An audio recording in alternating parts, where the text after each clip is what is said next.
Hello mga ka-vlog, mayong udto, magulay ta aning kalabasa. Ito ni siyang butangan o kaning ni sayote. O atong daw ni butangan ni kaning kangkong lang, ano yan, kangkong.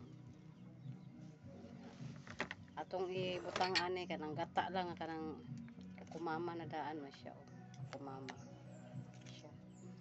Atong isubak ani tinapa kay o medyo madalig subak na to aning kita mga pobre makasubak lang tanig lami-lami kanang natay kwarta pero tay kwarta tinapa kayo kanang simple lang ang mga subak ba ni pagkaon sa mga kabos gulay kinsa may mahilig gulay dabi taas ang kamot hilig gulay siya makabag ato ni siyang hinluan sunod na to ni limpyo ning sayote mga ka-vlog.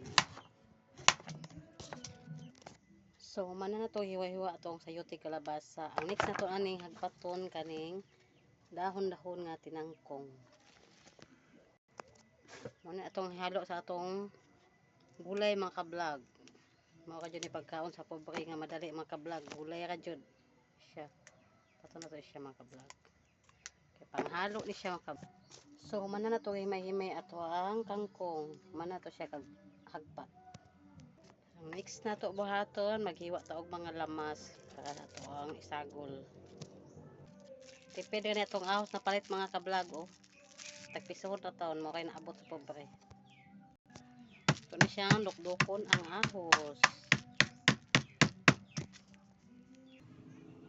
So, maghaling sa tas ng ubuhan mga ka-vlog kay wala man tayo ikapalit o kanang magasol-gasol mga ka-vlog kay kanit yung pobre dyan kita mga ka-vlog kahoy ka dyan maabot na to ani mo ka dyan magamit.